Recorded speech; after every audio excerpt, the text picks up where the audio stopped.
Hola a todos, bienvenidos una semana más a las entrevistas en mi canal de YouTube. Volvemos a contar esta semana con Vicente Moreno por cuarta vez, creo que es. Entonces, bueno, pues ya le conoceréis de sobra, doctorando en Texas Tech.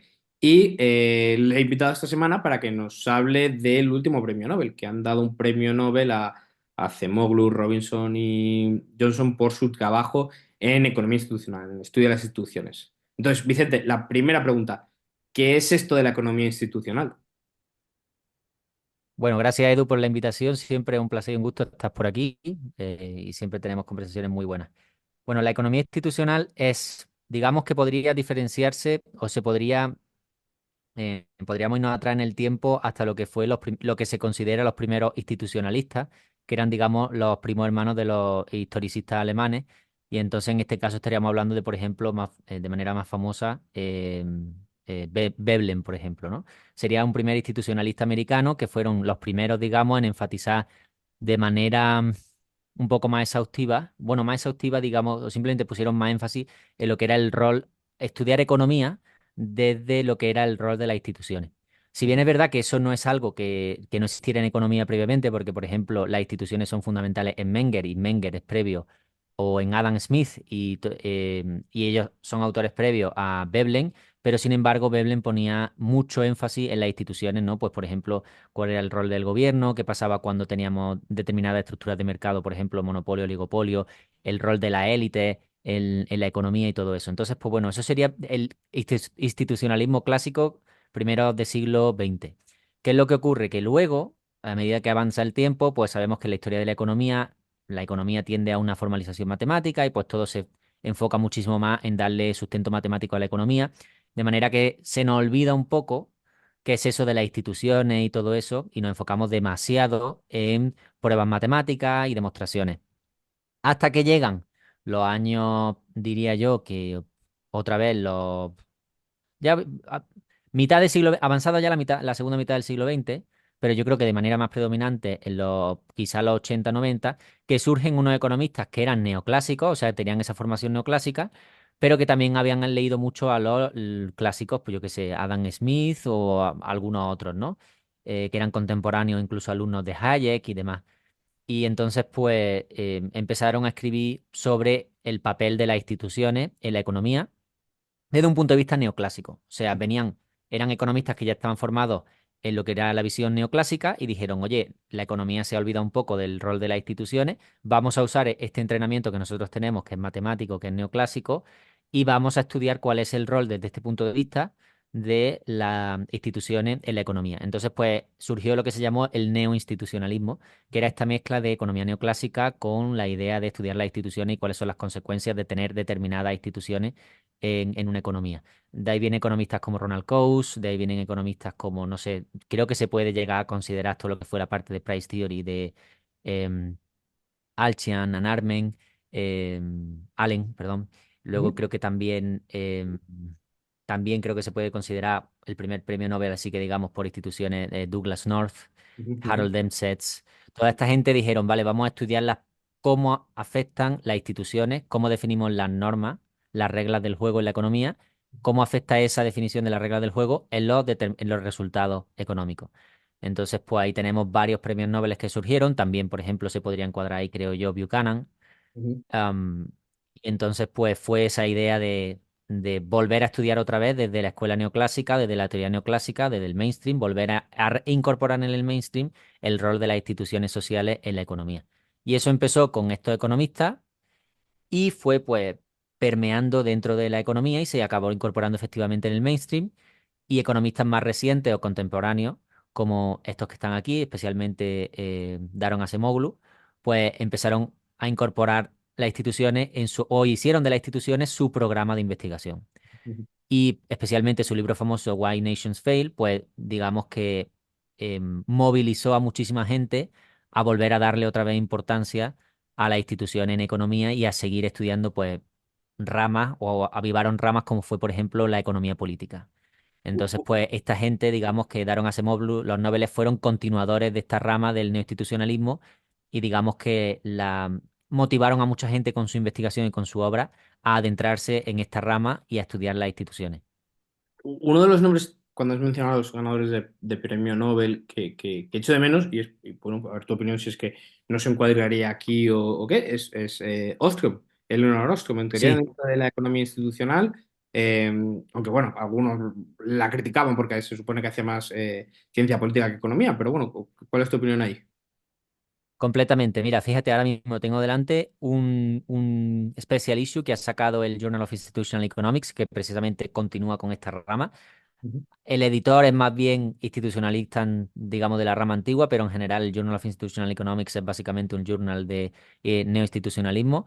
Y sacaron un call for papers sobre los premios Nobel que ellos consideran, la propia revista, ujú, consideran que son autores institucionalistas. Y aparte de incluir a Acemoglu, Johnson y Robinson, incluyen como la última ganadora premio Nobel por instituciones antes de ellos a Ostrom, también a Williamson, North Coast, Buchanan, incluso Herbert Simon, y también luego, por supuesto, a Friedrich Hayek.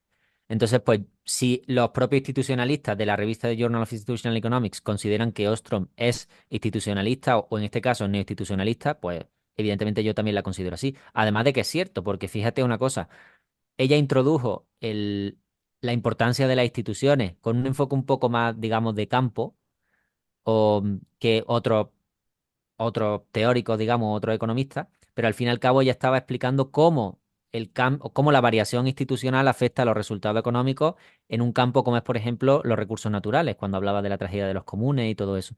Entonces, evidentemente que es una autora institucionalista, porque es que su foco era cómo los grupos de personas determinan organizan distintos tipos de instituciones para lidiar con variedades de problemas, cuáles son exitosos, cuáles son no exitosos y por qué. Entonces yo, por supuesto que la considero una autora neoinstitucionalista, claro que sí.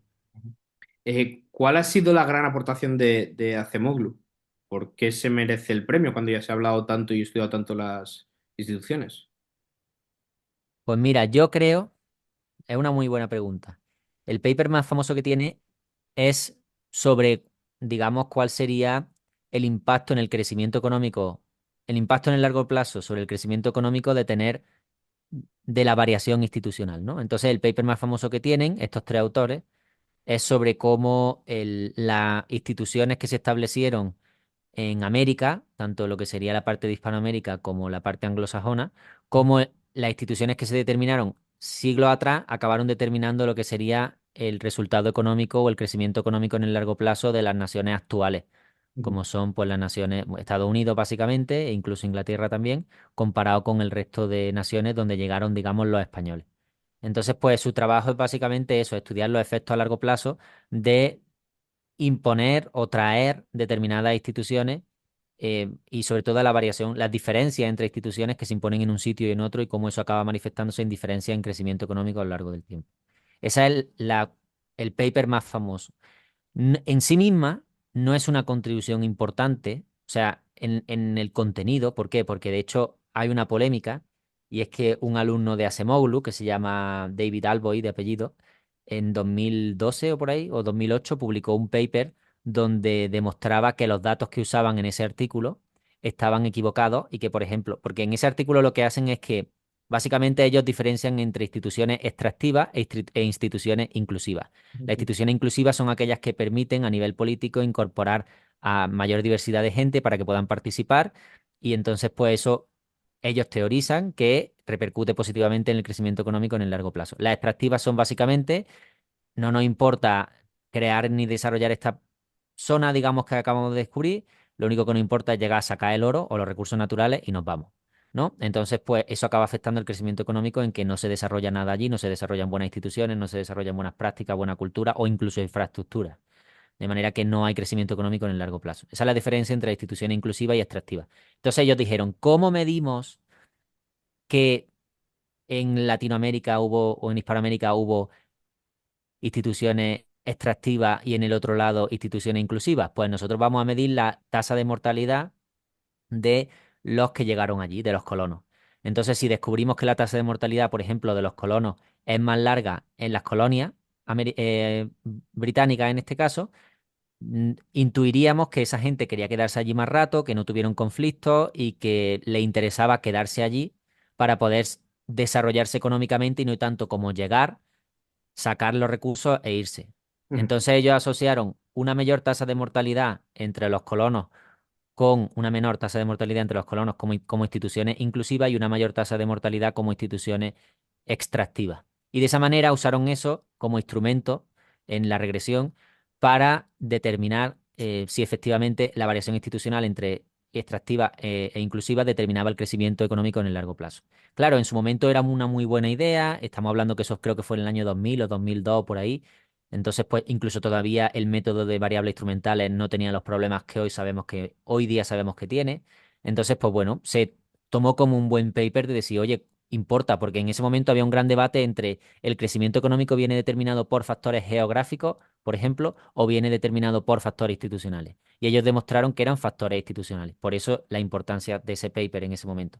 Pero ya sabemos, años después vino este estudiante de Acemoglu, si no me equivoco, David Alboy, y dijo que esos datos que habían usado de tasa de mortalidad de los colonos, habían contado 36 países de los 64 que tenían, se le asignaron tasas de mortalidad que no correspondían.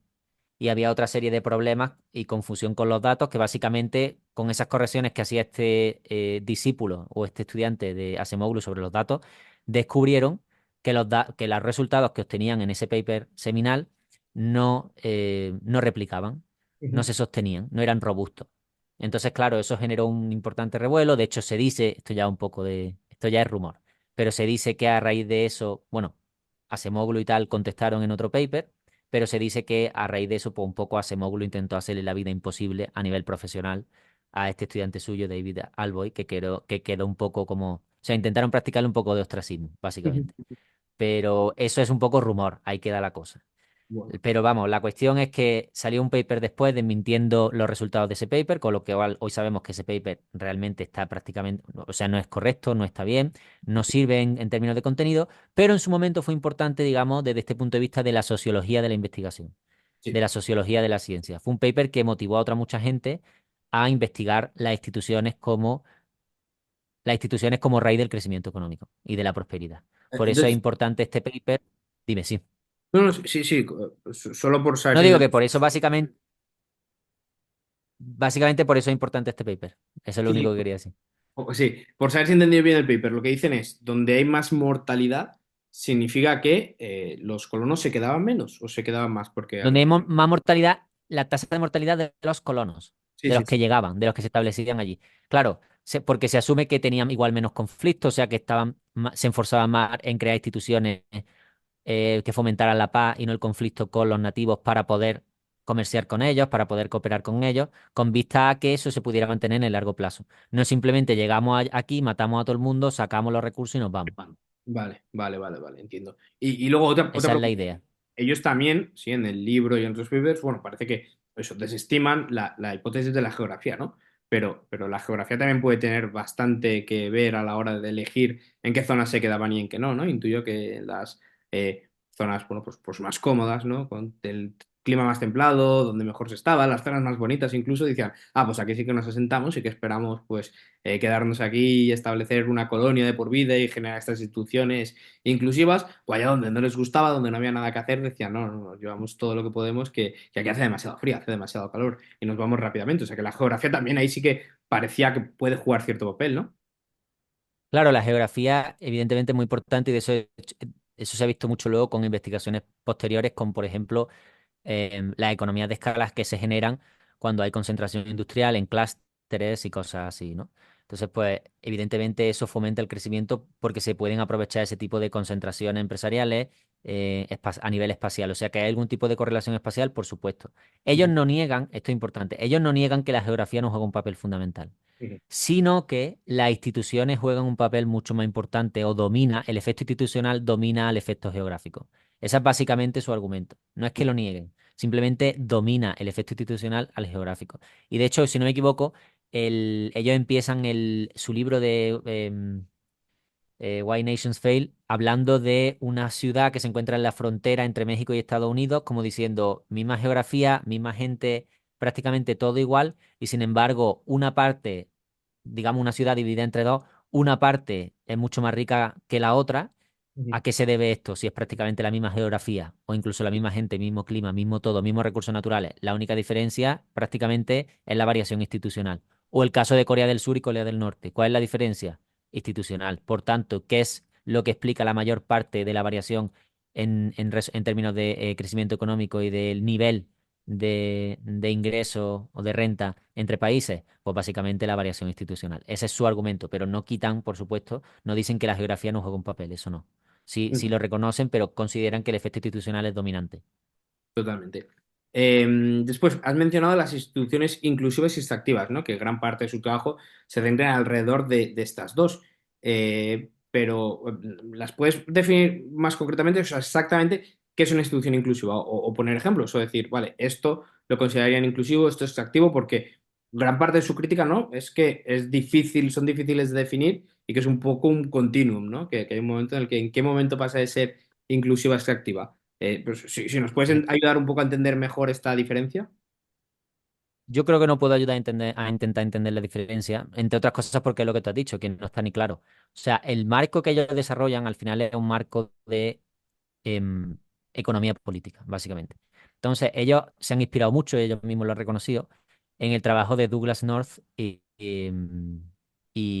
también Wallis y Wayne Gast. Entonces, estos autores desarrollaron o sea, al final Douglas North hablaba mucho de instituciones para explicar el crecimiento económico y al final acabó hablando de historia, muchísimo de historia económica. Él era historiador y también historiador económico, y también hablaba mucho al final, por ende, de desarrollo. O sea, que al final acabaron aplicando la economía política a explicar el desarrollo de las naciones en una perspectiva histórica y también no histórica. Entonces, pues básicamente ellos desarrollaron un enfoque que se llamaba, o ellos empezaron a hablar, el enfoque North, Weingast y Wallis, empezaron a hablar de lo que se llaman la diferencia entre estados naturales o órdenes de acceso limitado y órdenes de acceso abierto. Ujú, Entonces, en los órdenes de acceso limitado tenemos un orden natural, digamos, o un estado natural, donde tenemos una élite que controla tanto a nivel económico como a nivel político, porque aquí tendríamos que hablar de instituciones políticas y económicas. Tenemos una élite o unas pocas élites que limitan el acceso al poder político y económico a la mayor parte de la población. Entonces, eso sería un, digamos, un limited, es que lo estoy pensando en inglés y no me sale en español. Un orden de acceso limitado, básicamente. Eso evoluciona luego. Ellos ponen el primer caso que es Inglaterra con la Revolución Gloriosa, eso en el caso de Douglas North. Pasan, se transforma por una serie de reformas constitucionales, básicamente, y de juegos y de, digamos, negociaciones entre la élite, porque esa es la cuestión, que hay una negociación entre la élite. Se transforma eso en lo que sería un orden de acceso abierto.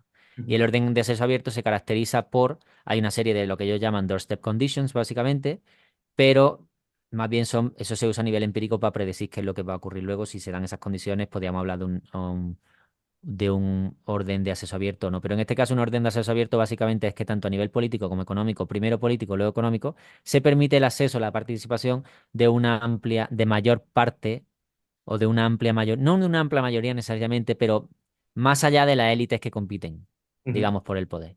Y en el momento en el que se establece un orden en el que pueden participar, tomar decisiones, tienen tanto poder político como económico, élites, o sea, gente o, digamos, población que va más allá estrictamente de la élite, pues ahí es cuando empieza a desarrollarse.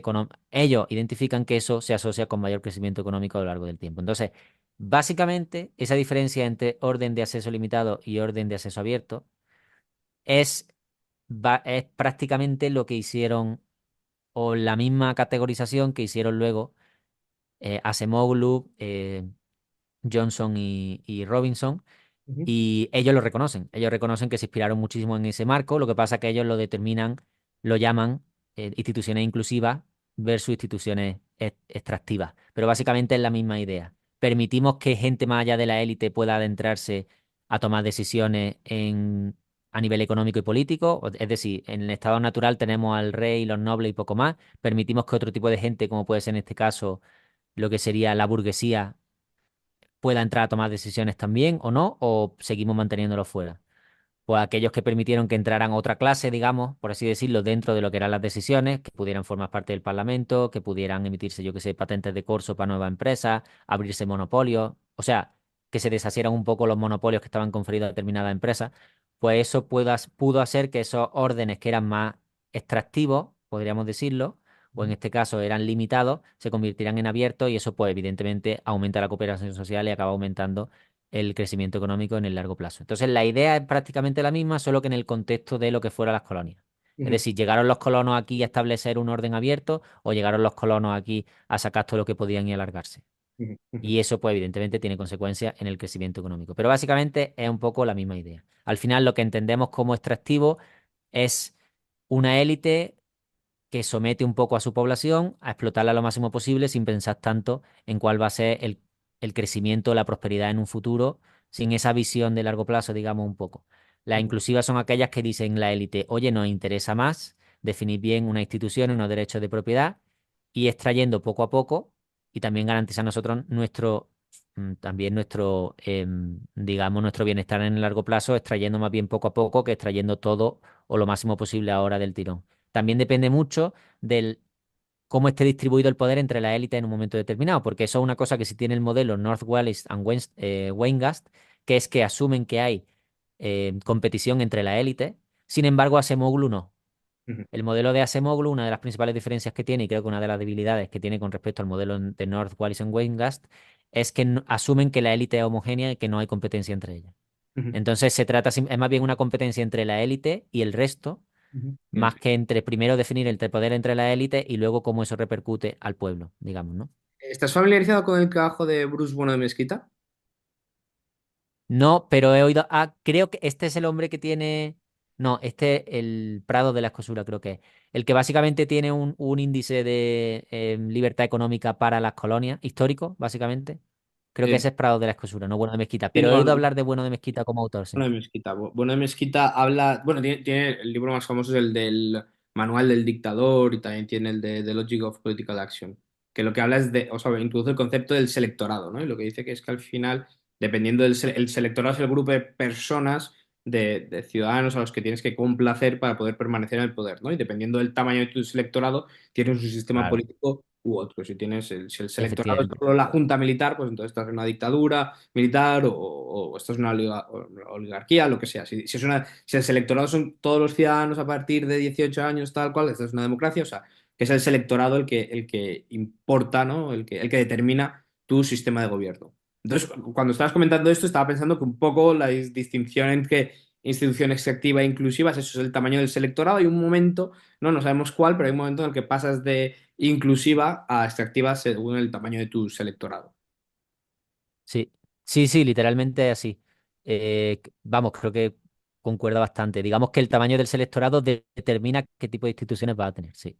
Eso Ujú, se ve mucho, al menos North y Wengas lo estudian mucho con lo que fue la Revolución Gloriosa, ujú, donde consideran que se dio. Claro, luego también hay grados, porque luego dice uno, en Estados Unidos es que se puede considerar que es el orden de acceso abierto por excelencia. ujú, Pero ¿qué tipo de acceso abierto? Porque, por ejemplo, podríamos considerar si la democracia consideramos que es una institución inclusiva porque permite que más gente participe. Esto es suposición, no estoy diciendo que esté de acuerdo, digamos suposición teórica, hipótesis, digamos. ujú, La democracia no fue más o menos plena o completa en Estados Unidos hasta que, por ejemplo, las mujeres pudieron votar. O, por ejemplo, en el caso de la población negra, hasta lo que fue el Civil Rights Act, como de Open Access o como de acceso abierto era Estados Unidos, e incluso en pleno siglo XX. Y no solo Estados Unidos, sino otros muchos países. O sea que es más, Estados Unidos más acceso abierto que otras naciones, sí. Por eso, eso puede explicar que tenga más prosperidad a nivel económico, sí, también. Pero categorizarlo de manera absoluta como inclusivo o extractivo claro. es con lo que tú has dicho precisamente antes, es un continuo, no es una categorización absoluta. Y luego también está el debate entre economistas, ¿no? De qué viene antes, ¿no? Porque antes mencionabas que North y Barry Wenga hablaban de que primero se abre las instituciones políticas y de ahí las económicas. Pero también puede ser que sea al revés, ¿no? De hecho, es lo que yo opino. Yo creo que primero hay, o no necesariamente, puede ser cualquiera de las dos, porque muchas veces la apertura se da en las instituciones económicas y esto da a la llamada a la apertura de las instituciones políticas, que por ejemplo, pues está Garrett Jones del George Mason University, que habla mucho de esto y de cómo la democracia es un bien de lujo, ¿no? De la democracia es un bien de lujo que compran las naciones ricas, que primero son las naciones ricas y luego quieren ser democráticas, no necesariamente al revés. Entonces, quería saber tu opinión, si tú crees que necesariamente primero se abren las instituciones políticas y luego ya de ahí se da la apertura a las económicas? ¿O crees que también puede haber ese movimiento primero de institución económica? Se abre, por ejemplo, una de las cosas que yo creo, revolución industrial o avances tecnológicos, te fuerzan un poco, ¿no? Conforme más gente pues, vive mejor, aumenta su calidad de vida, pues igual quieren participar en el proceso político, entonces te fuerza un poco a abrirlo solo porque tienes a la gente, a las masas, a la población pidiéndotelo. Efectivamente, yo creo que aquí tienes dos enfoques de verlo. O sea, yo estoy muy de acuerdo en que primero vienen los cambios económicos y eso acaba fomentando el cambio político. Podríamos tirar, o sea, esto ya ha sido estudiado, por ejemplo, hay un hombre que se llama, está en la South Methodist University, aquí en Texas, creo, SMU, y se llama Bob Lawson, y son uno de los encargados de sacar el Economic Freedom of the World por el Fraser Institute, que es el índice más, es mucho más, digamos, confiable a nivel metodológico que el índice, por ejemplo, del Heritage Foundation. Entonces, este hombre ha hecho muchísima investigación con el índice de libertad económica que ellos usan del Fraser Institute, y una de las cosas que estudiaba era precisamente esto, libertad económica y libertad política. Y al final es lo que se llama la Hayek-Friedman hipótesis, que es la de puede haber libertad económica y esa libertad económica que primero se desarrolla, esa mejor libertad económica, por tanto, luego mejores condiciones de vida, acaba fomentando la libertad política. Ujú, Un caso donde, o sea, creo que tiene un paper, de hecho, creo que en Journal of Economic Behavior and Organization, donde habla precisamente de esto y lo estudia con datos, y creo que no encuentran, o encuentra muy pocos casos donde haya libertad política y sin embargo no haya libertad económica, ¿no? ujú. Se suele dar siempre al revés. Incluso puedes tener casos donde haya libertad económica y no haya libertad política, por ejemplo, Singapur, y Sí. funciona muy bien. Ujú, Pero en la mayoría de los casos es verdad que ocurre este hecho estilizado, digamos, que viene la libertad económica y luego se da la libertad política. Y más allá de estudiarlo a nivel de regresión o a nivel general, creo que es muy bueno irse a la parte de a la disciplina de economía política para entender por qué esto ocurre. ujú, Y básicamente es lo que tú has dicho. Hay mayor florecimiento económico por circunstancias, por ejemplo, la revolución industrial, o sea, hay nuevos avances tecnológicos o hay algún tipo de variación institucional marginal que causa un gran cambio, ujú, y eso hace pues que mayor gente, que haya nuevas rentas, y esas nuevas rentas económicas fomenta que haya gente que ahora tiene poder económico, o que esa nueva distribución de renta básicamente cambia los incentivos de tal manera que hay nueva gente, más gente que puede entrar a la élite, y esa élite pues necesita, con esta nueva estructura de élites, necesitamos una reestructuración política para que todas esas élites al final puedan estar contentas, porque al final una de las cosas que damos por sentado es la transmisión pacífica del poder. ujú, ujú. Y eso es, digamos, la cuestión número uno de la economía política. O sea, es lo primero que hay que conseguir en cualquier estado, nación, orden político. Es el gran hito, la transferencia pacífica del poder. Y una vez que se consigue eso, en base a eso es como sobre lo que se puede llegar a seguir construyendo el resto de buenas instituciones que sigan fomentando el crecimiento económico. Pero la primera cosa, el primer problema que hay que resolver es la transferencia pacífica del poder. Esa es la clave. El que consigue eso, consigue muchísimo. Ujú, Y ujú, claro, para ello es fundamental que o sea, que haya un equilibrio en términos de las rentas que se puede distribuir la élite. Y ujú. cuando cambia esa estructura de rentas, pues evidentemente eso va a provocar un cambio en lo que es en lo que son las instituciones políticas que acaban determinando cómo se redistribuyen esas rentas. Ese es ¿Y el mecanismo que explica eso. crees que esos autores merecían el Nobel? Yo creo que sí. O sea, yo creo que Acemoglu lo merecía. Por mucho que podamos ahora, 20 años más tarde, criticar su trabajo y citar a su alumno Albo y diciendo que descubrió que los datos estaban mal y tal. Ya no sé si habrá intencionalidad detrás, porque al final siempre todo investigador tiene margen para poder trucar los datos. Eh, Muchas veces incluso se les llama p-hacking, p-value hacking, ¿no? O sea, voy a hacer lo máximo posible dentro de la legalidad, por así decirlo, la legitimidad, para que mis p-values me den lo que me quieren dar a mí. Ujú, Siempre, cualquier investigador, el que lo niegue es un mentiroso. Siempre se puede hacer, siempre hay margen, cumpliendo con la legalidad, por así decirlo, académica. Entonces, pues, incluso asumiendo que ese paper en su día tuviera ese tipo de problema, es decir, no lo voy a juzgar por el contenido, pero sí lo voy a juzgar por el efecto que tuvo a nivel de sociología de la ciencia. ujú. Y es que tuvo un gran impacto que motivó a muchísima gente a estudiar las instituciones. Y eso ha sido bueno. Por tanto, sí considero que tiene ese método y que merecen el Nobel. Además de que, he de decir, Sí, dime. crear lo que se llama un path breaking article, ¿no? Un path breaking. Efectivamente, efectivamente, efectivamente. Entonces creo que ese es el mérito, que yo creo que ese es el mérito que tienen la mayoría de Nobel. Ujú, ujú, El motivar a nivel de sociología de la ciencia cambio en la disciplina, no tanto el descubrimiento en sí mismo de algo, de una pieza de conocimiento fundamental, ¿no? Y yo diría que Acemoglu se lo merece porque, bueno, a nivel de productividad académica el tío es una locura, ujú, publica muchísimo y todo lo que publica es revistas top, que si Quarterly Journal of Economics, que si Journal of Political Economy, American Economic Review, todo es pum, pum, pum, hit tras hit. O sea, es una locura, es una barbaridad. Trabaja con muchísimos estudiantes, toda la mayoría de sus papers son en coautoría, pero incluso los que hace él solo por su cuenta son una locura. Y a mí, más que los de economía política, me gustan mucho los que él habla mucho de tecnología, productividad y me gustan muchísimo. De hecho, tengo pendiente leerme su libro de Poder y Progreso, se llama, el que ha sacado ahora sobre inteligencia artificial y todo eso. Quiero leérmelo, no por la parte que me pueda hablar de economía política, sino por la parte económica, porque él habla muchísimo y hace muchos modelos matemáticos de productividad y microeconómicos. Y una de las partes que a mí me gusta mucho es su trabajo sobre redes ujú, que no se conoce tanto fuera de la disciplina, o sea, fuera de la disciplina académica, él se le conoce como el que estudia las instituciones, como el que estudia el desarrollo, los orígenes coloniales de las instituciones que tenemos hoy día y todo eso. Pero a mí la parte que más me gusta dentro de su trabajo académico es cuando hace modelos de redes para explicar el, pues, fluctuaciones agregadas en la economía. De hecho, tiene un paper muy bueno, creo que lo tengo aquí, que se llama The Network Origins of Aggregate Fluctuations, que lo publicó en Econométrica, otra revista muy buena. Y básicamente es un paper donde habla de cómo al final em, los, las fluctuaciones agregadas que vemos en la economía tienen su origen en pequeños impactos, digamos que son en pequeños impactos en sectores microeconómicos desagregados. O sea que al final, con este tipo de modelos que al final usa muchos datos empíricos basados en tabla input-output, ujú, ujú, estudia cómo shocks genuinos en sectores microeconómicos y dependiendo de la estructura de la red que tenga la economía y de esa red de input-output, cómo esos shocks van propagándose a nivel agregado y causan esas fluctuaciones agregadas. O sea, al final es una forma de conectar la micro con la macro a través de la red, que podríamos considerar un enfoque meso. Y a mí eso me encanta. sí, sí, A sí. mí eso me gusta mucho.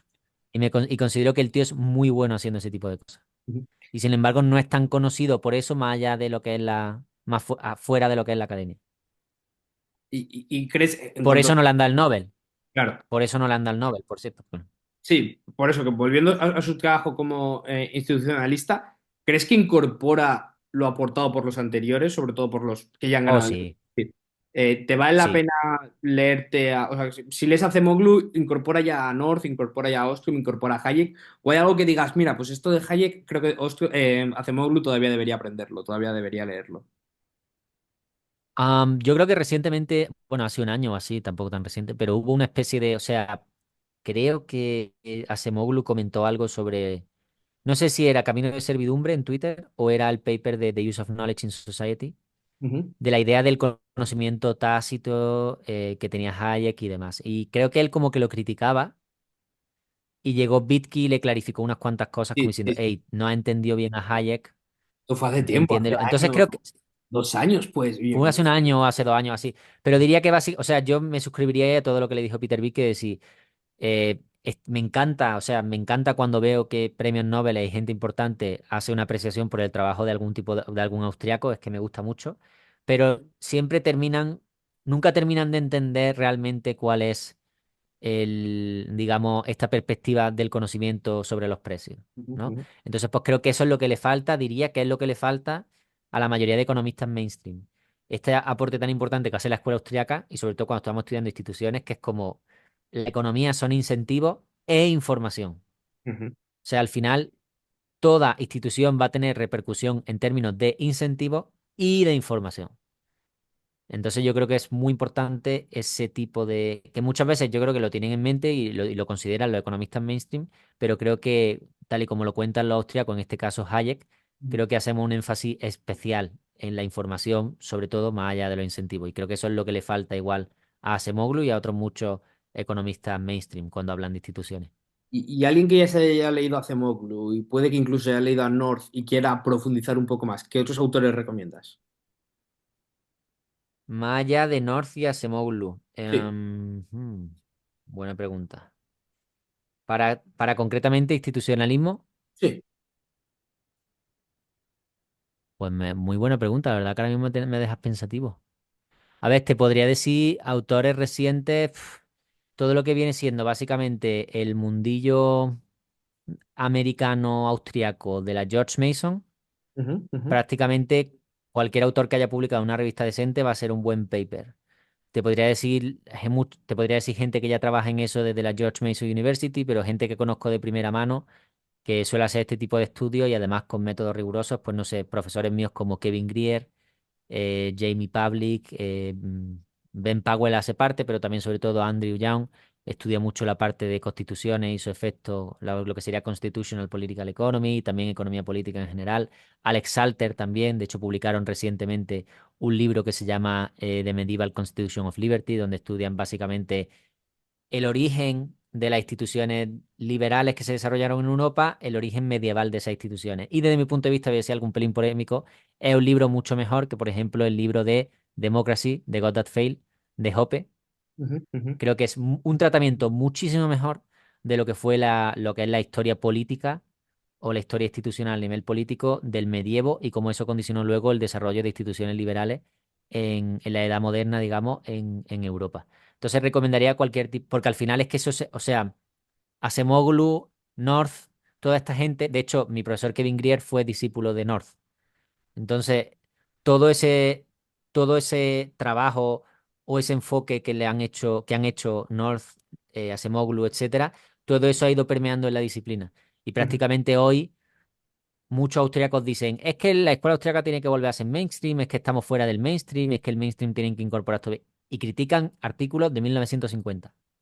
1950 se superó. O sea, ujú, sigue habiendo autores que están estrictamente enfocados en formalismo matemático, sí, pero hoy día las instituciones están plenamente incorporadas en el mainstream. ujú. Ah, un autor que puedo recomendar en este caso, que es un historiador económico, Mark Koyama, creo que Mm, se llama, sí, sí, sí. Nosotros que de ahora, hecho lo tenía en el club de lectura, ¿verdad? te voy a contar, en el club de lectura terminamos de leernos un libro que tiene con Rubin, que es, bueno, buenísimo. De ahí, es lo que te voy a Él decir, vino, de Salter no me lo he leído, pero lo conozco gracias a este libro que lo he visto citado y digo, uy, qué interesante. sí, él es muy bueno. Y Mark Koyama también es muy bueno. De hecho, tuvimos el placer en el primer año que yo estaba aquí en Estados Unidos. Él fue uno de los primeros que vino a darnos un seminario en el Free Market Institute Ujú, y vino a presentarnos un paper que había escrito con Jesús Fernández Villaverde ujú, sobre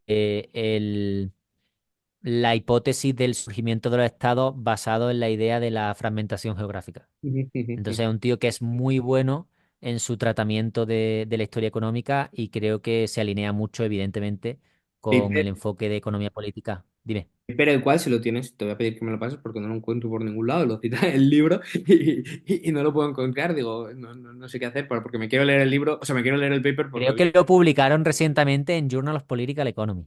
Creo, lo miraré. creo. Luego, también has mencionado a Kevin Greer. Ojo, yo a quien he leído y me gusta, a su esposa, a Robin, Robin, sí. Robin tiene un libro, de hecho, donde habla de en el estudio Latinoamérica. de las instituciones. Dime.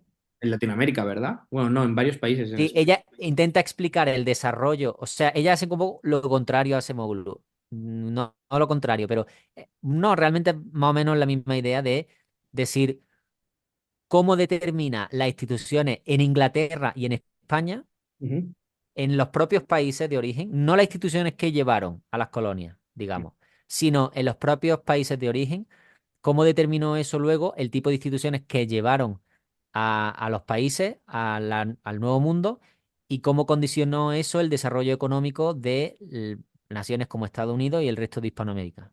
ujú, ujú, Entonces ella lo que hace es estudiar las instituciones que había, y el cuánto le tomó, sobre todo, cuánto le tomó desarrollarse económicamente a Reino Unido y a España, y qué tipo de instituciones, en base a ese, digamos, rapidez de crecimiento y cómo eso explica luego la rapidez de crecimiento económico, las tasas de crecimiento en los países, en lo que fueron las colonias, o Hispanoamérica y Estados Unidos. Pero ella también tiene un libro sobre eso, creo que es el único libro publicado que tiene y lo tiene en coautoría, pero el, ella habla mucho de ese libro y es como, digamos, su mejor trabajo. ujú, ujú. Y sobre las críticas, porque o sea, con la novedad, ¿no? Con el Nobel también vienen muchas críticas, muchos halagos, pero muchas críticas. ¿Cuáles son las mejores críticas y algunas de las peores críticas al trabajo de Acemoglu y compañía? A mí me parece que una de las mejores críticas es que se equivocan en definir a España como o lo que hizo España en Hispanoamérica como imponer instituciones extractivas. Ujú, Creo que se equivocan completamente y hay muchos autores que lo demuestran así. De hecho, hace 2 semanas tuvimos aquí una académica que se llama Leticia Arroyo, que está en City University of Nueva York. Ella es argentina y ella es historiadora económica. Y venía presentando un paper donde ellos se habían ido al archivo de India, habían sacado, se habían puesto a transcribir miles y miles de, digamos que cuando las primeras migraciones de 1492 hasta 1540, la gente que venía, que por cierto, el 30% de la gente que llegó a América en esos años, el 30% eran solo de Sevilla y Badajoz, dos provincias, dato curioso, pero es muy curioso, tenían que pedir una especie de visa o pasaporte. ujú, Entonces, en esa visa pasaporte, en ese visado, digamos, perdón, no pasaporte, en ese visado tenían que expresar los motivos por los que venían a América, los españoles. Y eso está escrito y redactado. ni idea. Entonces, ella se fue al archivo de India, dime. Que no tenía ni idea, digo. Sí, ella se fue al archivo de India, contrataron incluso gente que eran profesionales traductores que podían interpretar lo que ella había escrito, también a nivel caligráfico, Ujú, y transcribieron y digitalizaron miles y miles de ese tipo de visados, donde la gente firmaba con nombre, apellido, procedencia y también explicaba el motivo por el que quería irse al Nuevo Mundo. Y los motivos que daban, y ella nos lo contaba porque tenía los datos, los tres principales motivos era el primero para servir a Dios, el segundo para servir a la corona y el tercero por dinero. ujú, Entonces, claro, los motivos, que pueden ser siempre mentira, porque aquí estamos siempre con el problema de la preferencia revelada, eso es así, ujú. pero por lo pronto los motivos no casan con la historia que cuenta Acemoglu. Y luego hay otra cuestión, y es que, ¿qué sentido tiene para una nación o para un país que es extractivo desarrollar infraestructuras como eran hospitales o universidades, que las Ujú. primeras universidades, no sé si fue en República Dominicana en el siglo XVI, mucho antes que Harvard? ¿Qué sentido tiene para una institución o para, digamos, una nación extractiva desarrollar estructuras educativas o incluso sanitarias en, en lo que fue el país donde en teoría van a sacar nada más que el oro, ¿no? Entonces, pues creo que en eso fallan en la parte de historia, de enterarse realmente qué es lo que ocurrió. El problema que tienen igual, creo yo, son buenos historiadores económicos, pero puede que les falte ese toque de o que se hayan dejado llevar, no sé, por la leyenda negra, no lo sé exactamente. Pero les falta ese toque de ahondar un poco más en el papel, en la historia, como ha hecho esta mujer. Irse al archivo de India, ver actas, ver visados y ver qué es lo que realmente ocurrió. A Y Koyama ella, de también le hecho, le preguntaron ¿el qué? A Koyama también le pasa. A Koyama también le pasa, ¿no? Claro, el problema es que esta gente, siendo muy bueno, le ponen más énfasis en la parte econométrica, digamos, Ujú, ujú, a costa de el dato empírico. O sea, la investigación histórica. ujú, Que se puede hacer las dos cosas muy bien. Por ejemplo, Leticia Arroyo, esta mujer, la hace las dos cosas muy bien. ujú, ujú. Tanto la parte econométrica como la parte histórica. Pero claro, para eso se necesita más dinero, o sea, ya tienes que irte a España, a un archivo, pagar a gente. Entonces, pues claro, cuesta más hacer ese tipo de investigación. Entonces, bueno, esa es una de las críticas que se le puede hacer. De hecho, le preguntaron en la sesión a Leticia que qué opinaba del trabajo de Acemoglu. Le dijo que le parecía buen trabajo, pero que se equivocaba en muchas cosas que no correspondían con datos históricos reales, como por ejemplo este tipo de cosas. Entonces, pues creo que habría que dar otro tipo de explicación. Se puede seguir usando el marco de instituciones extractivas e inclusivas o el marco de North Wayne Gas and Wallis para explicar las diferencias o las divergencias en términos de crecimiento económico entre lo que es Hispanoamérica y Estados Unidos, pero creo que se tiene que aplicar de otra manera como ellos lo han aplicado. No creo que valga directamente decir, es que en España eran más extractivos Ujú, que ujú. en Estados Unidos. No creo que sirva eso. Creo que hay que darle otro enfoque y también incluso estudiarlo en tiempo, porque podemos hablar de que la Ciudad de México era una ciudad muchísimo más rica, o incluso Buenos Aires, aunque ya era independiente en ese caso. ¿Cuál fue, qué fue a nivel de élite y a nivel de inclusión de instituciones sociales? ¿Qué fue lo que ocurrió cuando los países de Hispanoamérica empezaron a conseguir la independencia, que la consiguieron más tarde, por ejemplo, que en Estados Unidos? También hay que hablar del rol de la capacidad de lo que se llama state capacity, ¿no? De la capacidad del Estado y de las burocracias, tanto la inglesa como la española, en la construcción de lo que fue el imperio de cada una. Se sabe que Inglaterra tenía mucha más capacidad estatal que la que capacidad, es que no sé cómo se traduce en español, me imagino que es capacidad de Estado, state capacity, básicamente. Tenía mucha más capacidad el Imperio Británico que el Imperio Español. Y eso evidentemente también importa. El Imperio Español trató de crear esa capacidad estatal construyendo distintas capas de jurisdicción, pero le fue muy complicado porque es muy costoso también. Entonces, también los nativos fueron mucho más preservados en lo que fue Hispanoamérica que en lo que fueron las colonias, ¿no? Evidentemente. Eso no hay nada más que verlo hoy día, el mestizaje que hay, las reservas de indios que quedan en Estados Unidos, que de hecho quedan en la zona por la que entraron los españoles. Ujú, Entonces, mayoritariamente. Eso también importa, porque al final hay una mezcla de instituciones presentes. No es simplemente aquí hacemos, digamos, tierra seca y establecemos nuestras instituciones que las exportamos de fuera, sino que aquí hay ahora que mezclar unas instituciones que no habían sido tan fructíferas económicamente con otras que sí eran un poco más fructíferas. Entonces, ese mestizaje también institucional creo que importa. El hecho de que haya otro tipo de rentas que se sigan manteniendo o que tengan que seguir complaciéndose, creo que también importa. Entonces, creo que hace falta mucho más estudio de economía política en ver qué es lo que ocurrió con cómo se distribuían las rentas, cómo fue cambiando también esa estructura de renta y de incentivos en lo que sería la parte hispanoamericana con la parte americana, y ver cómo eso influyó efectivamente en tener instituciones más inclusivas o extractivas, digamos, un orden político más abierto o más cerrado o limitado en ambas partes de lo que fue el Nuevo Mundo. Y creo que hace falta todavía o está pendiente todavía ese estudio más exhaustivo, que creo que arroja un poco más de verdad y de explicación en las diferencias de crecimiento económico, pero que creo que incluso, aunque se necesite otro nuevo estudio o profundizar más, creo que el marco teórico que define Acemoglu que, y Northwest, Wallis and Weingast, creo que sirven los dos para poder hacer esto. ujú, ujú. ¿Y tú, tú qué crees que es lo que hace rico a los países? ¿Son las instituciones? ¿Es la cultura? ¿Un mix de todo? ¿Qué peso crees que tiene la geografía? Si tú tuvieras que reducirlo a un factor o al factor más importante, qué es lo que dirías? Oye, mira, la riqueza de las naciones se la da esto y los países fracasan por esto. Yo creo, en el muy largo plazo, al final yo estoy sesgado por el trabajo de Roger Coppel de Explaining Technology, que fue un libro que sacaron el año pasado, donde hablaban de que básicamente la mayor parte del desarrollo, del crecimiento económico, viene de un proceso combinatorio, Ujú, básicamente de tecnología, ujú, y que la revolución industrial no fue una consecuencia institucional, lo dicen así, sino que fue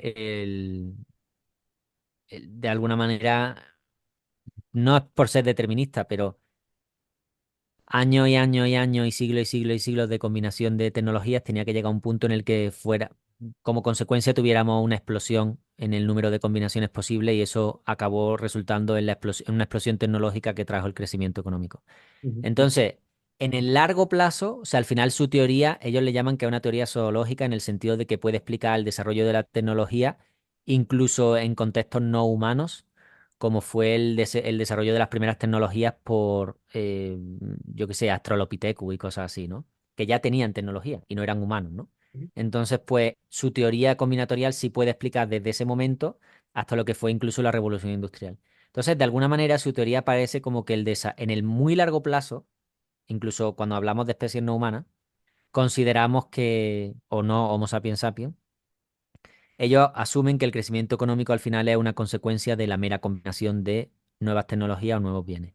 Y que al ujú, final llega un momento en el que por propia acumulación combinatorial acaba explotando el número de combinaciones posibles de nuevas tecnologías, y eso pues tiene repercusión en el crecimiento económico. ¿Eso quiere decir para ellos que las instituciones no importen? No, las instituciones importan periodos más cortos de tiempo, porque al final en el muy largo plazo estas instituciones son endógenas, pero muy cortos periodos de tiempo, las instituciones importan en determinar cuándo se va a dar el take-off, cuándo va a ocurrir, digamos, la explosión tecnológica.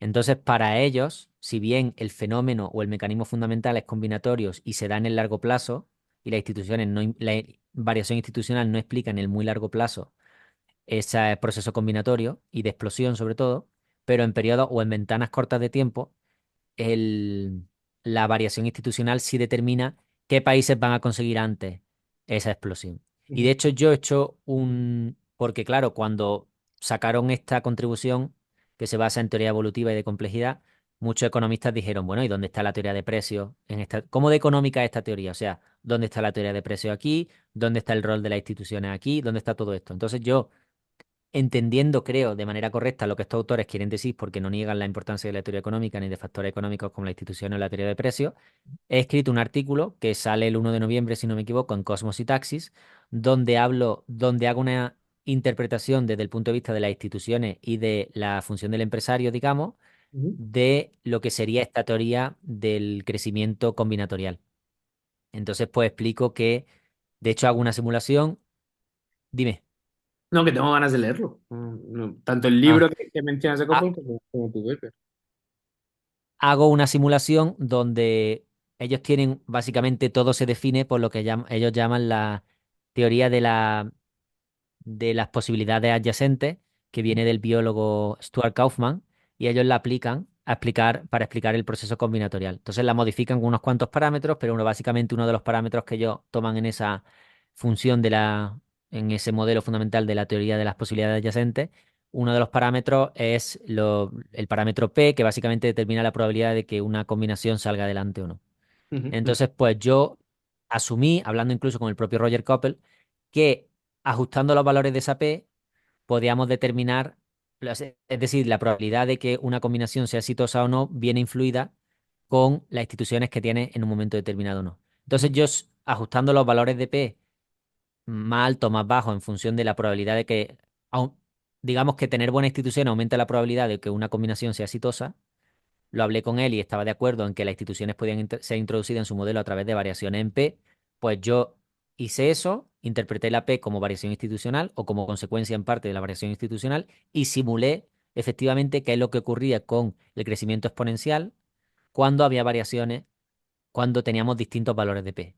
Y lo que tenemos es que efectivamente el take-off, es decir, el lanzamiento, cuando comienza la explosión a lo largo del tiempo, se da antes cuando tenemos mejores instituciones, cuando aumenta la probabilidad de que las combinaciones de bienes sean exitosas, ocurre antes el take-off que con valores P más pequeños, que es cuando tenemos peores instituciones.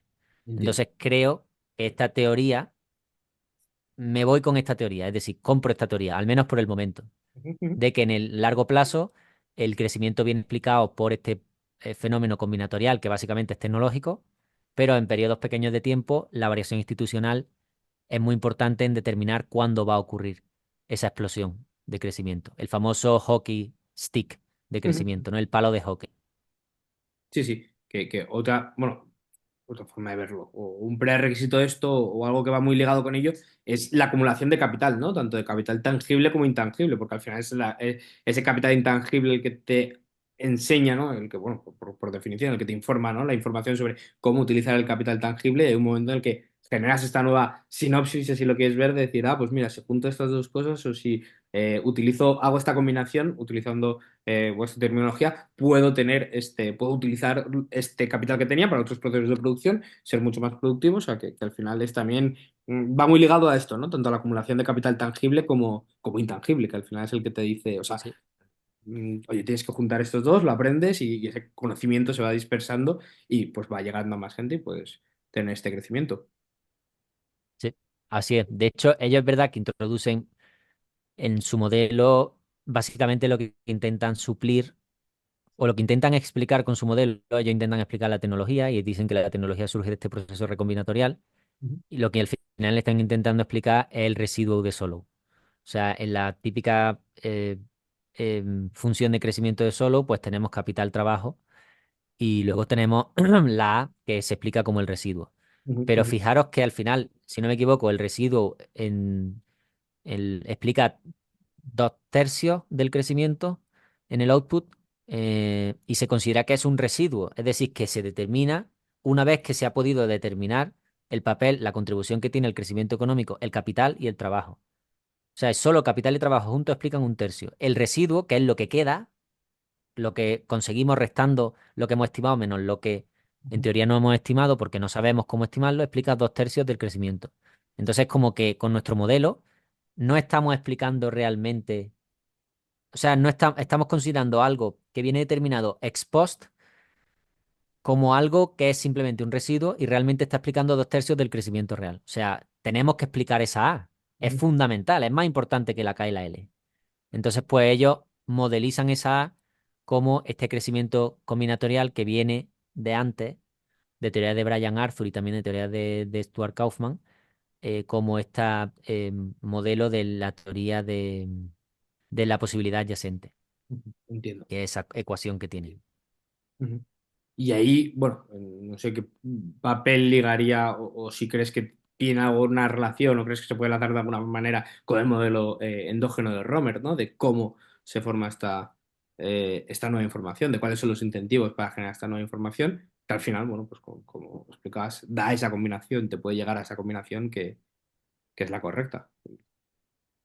De hecho, creo que sería interesante ahora que lo comenta, porque ellos en el libro solo comentan el típico modelo de Solow, la función de Solow, y van a suplir lo que sería la A, el residuo de Solow, pero estaría guay ver este nuevo modelo en el contexto de los modelos de crecimiento en general. Yo que sé, el Claro, modelo de Ramsey, el modelo de Romer, el más reciente, yo creo que estaría guay verlo ahí. No sé claro, si Abigail de Veró ha hecho algo.